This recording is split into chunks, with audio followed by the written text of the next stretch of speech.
নমস্কার, কেমন আছো সবাই? আমি নমিতা, আমার একটা নতুন ব্লগে সবাইকে স্বাগত। সকাল সকাল ডাস্টবিনে বালতি দিতে গিয়ে ব্লগটা শুরু করলাম। আশা করি তোমাদের খুব ভালো লাগবে। এখন কিন্তু এই গরম, এই বৃষ্টি, মানে কি মিরাক্কেল একটা চলছে তো চলছে, কিন্তু গরমে জায়গায় গরম বসেই আছে। ও তো আর হেলদোল নেই। যাই হোক, সকালবেলা চায়ের টেবিলে বরকে পোহা করে দিলাম। এখন আপাতত এগুলোই খাচ্ছে, পোহা, খিচুড়ি, কখনো ডালিয়া, কখনো এই চলছে আর কি, যেহেতু রুটি খাচ্ছে না নিজের পেটের জন্য আর কি। যাই হোক, আর আমি একটু চা নিয়ে বসেছি, আর আমি চা নিয়ে বসবো, ওরা আসবে না সেটা তো হবে, বিশেষ করে ওই আসে। আর আমাকে একটা কমেন্ট ছিল যে দিদিভাই তোমরা খুব বিড়াল পোষো। বিড়াল পোষি না গো, আমাদেরকে ঈশ্বর মানে আমরা ঈশ্বরের আশ্রিতা, ওরা আমাদের আশ্রিতা, এমনটাই ভাবতে পারো। কেননা বলছি বলো তো, আসলে কি, বাড়িটা তো বড়, চারদিকে তো অনেক খোলামেলা অনেক জায়গা আছে, তো এরা এসে বাসস্থান করেছে আর কি। মানে প্রথম ওর মা এসেছিলো, আগে অনেক এসেছিলো, তো একের পর এক আসে যায় এইভাবে চলছে। কেউ পার্মানেন্টলি কেউ নেই, তো আসে যায়, খাওয়া চায়, খাওয়াতে বড় থেকে পছন্দ করে, সেটাই আর কি। রাতে যে ওদেরকে বাড়িতে ঘুম পাড়ে তা কিন্তু নয়, ওরা কিন্তু বাইরেই কোথাও না কোথায় থাকে। যাই দিনের বেলাটা একটু, সকালবেলা রাতেরবেলা খাওয়ার টাইমটা আসে আর কি, সেটাই হলো কথা। যাই হোক, দেখো সোজা রান্নায় চলে এলাম। আর এখানে সকালবেলা যে পোহা করেছিলাম, ভাজাটা করলাম, ভাজাটা নামিয়ে নিলাম। আর এখানে আলু পটলে মাছের মাথা দিয়ে করেছি, তো সেটাও করা হয়ে গেছে। আর এখানে দেখো মাছগুলো ভেজে নিচ্ছি। তো আমাদেরকে তো ঈশ্বর খাওয়া দিচ্ছে, তা আমরা ওদেরকে, ঈশ্বর তো ওদেরকে পাঠিয়েছে, কাউ না কাউ তো দিতেই হবে। তো সেরকমই আর কি, আমরা বা পাবো কোথায়, ওরা ঈশ্বর যদি না দেয়, তাই না বলো? তো ওদেরকে যদি আমরা না দিই তাহলে ওরা কোথায় পাবে? কেউ না কেউ তো দিতে হবেই। তো সেটাই আর কি কথা। তো সবার জন্য সবার তো জায়গা ঠিক করা থাকে, কেউ কাউকে দিতে পারে না, কেউ কাউকে খাওয়াতেও পারে না। যার যা ভাগেরটা তার তার খাতায় লেখাই থাকে, এটা ঈশ্বরেরই বাণী। যাই হোক, এখানে দেখো করলা দুটো ছিল, সেটা ছিল তিন চারটে, সেটা পচে গেছে, দুটো ছিল, দুটো ভাজা বসিয়ে দিয়েছি। আর এদিকে দেখো মাছটাও হয়ে গেছে, যেহেতু সকাল সকাল রান্না করি, ছেলে যেহেতু সকাল সকাল অফিস যায়, ওই জন্য থাকতে থাকতে রান্নাটা শেষ করি। আর এখানে আলু পটলে মাছের মাথা রান্নাটাও হয়ে গেছে। আর দেখলাম আমি তেজপাতা রাখি না, আসলে তেজপাতা তো ছেলেদের পাতে দিতে নেই, তার জন্য আর কি সব রান্না শেষে সঙ্গে সঙ্গে ফেলে দিই। তো আজকে দেখলাম ফেলতে ভুলে গেছি, আর যখনই ক্যামেরাটা অন করলো তখনই কিন্তু চোখে পড়লো, তার জন্য সঙ্গে সঙ্গে ফেলে দিলাম। আবার এদিকে দেখো আমার করলা ভাজিও হয়ে গেছে, আর এদিকে আলু পটল তরকারিটাও হয়ে গেছে, আর মাছটাও হয়ে গেছে। আর এদিকে ওদের জন্য মাছ মানে আনা থাকে, সেটা সেদ্ধ করা হয়ে গেছে, ওদেরকে সেদ্ধ করাই দিই আর কি। তো ওরা খেতে সুবিধা হয়, সেদ্ধ মাছটা ওরা বেশি পছন্দ করে। আর এখানে দেখো মাছটা নামিয়ে রাখবো, মাছটাও কিন্তু আমার হয়ে গেছে। তো রান্না মোটামুটি, ডাল ভাতটা পরে অফ ক্যামেরায় করে নেবো আর কি। আর এখানে দেখো ডাল ভাতটা অফ ক্যামেরায় করে নিয়েছে, ছেলে কিন্তু খাওয়া দাওয়া শেষ করে বেরিয়েও গেছে। আর সঙ্গে সঙ্গে চলে এলাম এই রুমে, তখনই বর দেখে বলে, আমার এখনও কিন্তু ভয়েসে থেকে হাসি পাচ্ছে, কেননা বর দেখে বলে তোমার মধ্যে বেশি বড্ড বাড়াবাড়ি, মানে যেই কাজ ধরে তো করতেই থাকে। তো তার জন্য কিন্তু এখনও ভয়েস থেকে হাসিও পাচ্ছে না। আসলে কি বলো তো, ছেলে বলে গেছে কালকে থেকে বাড়িতে কাজ করবে আর কি 1 সপ্তাহ। তো ভাবলাম কি 1 সপ্তাহ যদি এই রুমটা বন্ধ থাকে, তাহলে আরও মানে মাকড়সা জালগুলো তো আরও পেয়ে বসবে। তো আমি যতটা পারি আজকে একটু পরিষ্কার করে দিই, তাহলে আবার 1 সপ্তাহ মধ্যে একটু হলেও কম হবে, সে তার জন্য করা আর কি। তো কিন্তু মানে বর তো মানে অনেক কথা বলে দিল, কিন্তু কিছু করার নেই, করতে তো হবে। তা 1 সপ্তাহ বড় হলেও করতে হবে, 1 সপ্তাহ আগে হলেও করতে তো হবে, কিন্তু অনেক ধুলো জমেছিল। তা একটা কথা না বললেই নয়, সেটা আসলে কি বলো তো, জমি আর জল এক হওয়ার সত্ত্বেও কিন্তু করলা তেঁতো লঙ্কা ঝাল, তাই না বলো? আবার দেখবে আখ মিষ্টি হয়, আবার দেখবে আম কাঁঠাল মিষ্টিও কোথাও কোথাও প্রমাণ, তেঁতো কোথাও প্রমাণ, সবটা কিন্তু মানে এটা জমির কোনো দোষ নয়, এটা হলো বীজের দোষ, তাই না বলো? এখানে দেখো বরকে বলেছি একটু ফ্যানটাও মুছে দিতে, তো ফ্যানটা এত দূর মানে উঁচা না, এটা তো ওই কাজটা ওই করে, তো এই কাজটা ওই করে দিল।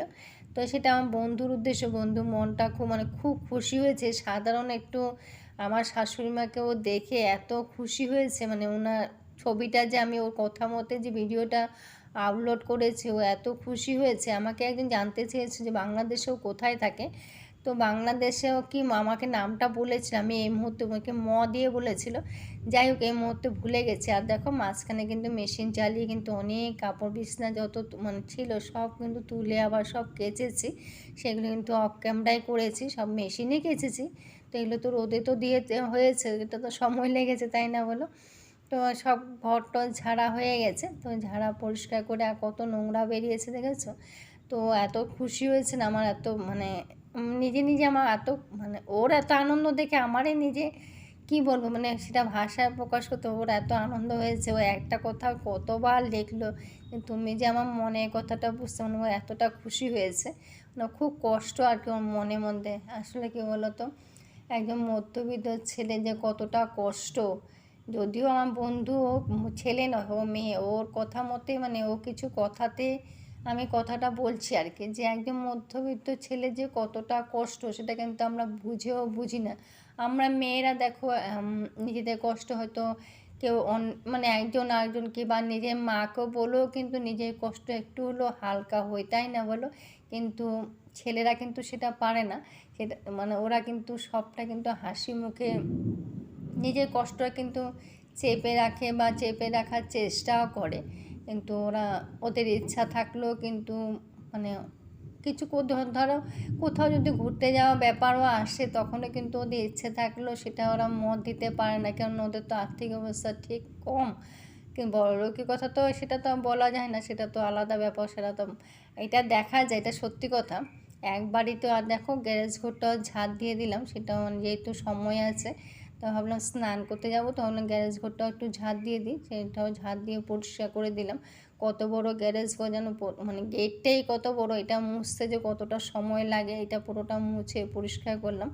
তো সেটাই বর দেখে অনেক বকাবকিও করেছে, কিন্তু কিন্তু করতে হয়, তখন দেখতে কেমন লাগে না একটু নোংরা থাকলে, সেই জন্য সব পরিষ্কার করে মুছে, দেখো কত বড় জায়গা, এগুলো সব ঝাড় পরিষ্কার কিন্তু করতে হয়, মানে থাকলে তো হলো না, এগুলো কিন্তু পরিষ্কার করতে হয়। তো বাড়িঘর থাকলেই হলো না, তাই না বলো?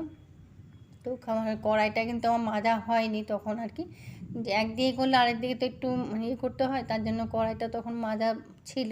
তো এখন খাওয়া দাওয়া শেষ করে কড়াইটা মেজে নিয়েছি, তো মেজে পরিষ্কার করে নিয়েছি, পরিষ্কার করে একবার স্নান করে এসেছি। তো স্নান তো এখন 2-3 বার চলে, সেটা না বলে লাভ নেই। যাই হোক,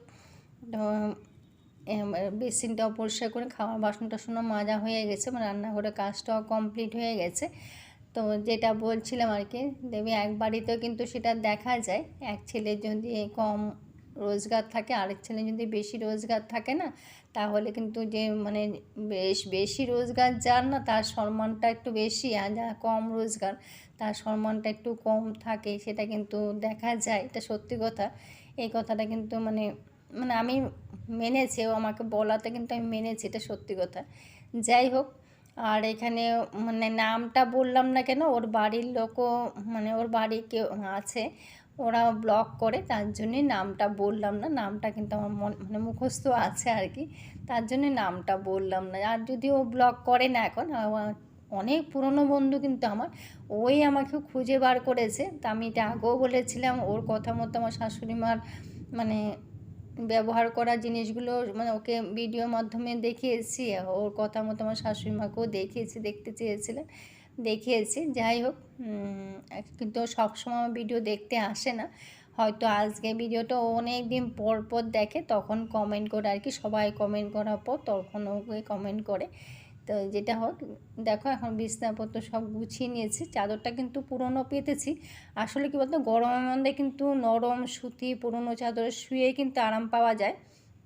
এটা দেখে মনে পড়লো লকডাউনের কথা, তখন করোনার সময় কত যে স্যানিটাইজ লেগেছিল, বাবা, তখন মানে ভাবলেই কেমন লাগে না ওই দিনটার কথা। ঈশ্বর যেন আর কখনো ওই দিনটা না আনে, সবাই যেন ভালো থাকে, সুস্থ থাকে, তাই না? আর সেদিন বলেছিলাম না যে আমার একটা পার্সেল এসছে, পরে দেখাবো এটা কি, তখন আর দেখাতে ভুলেই গেছি।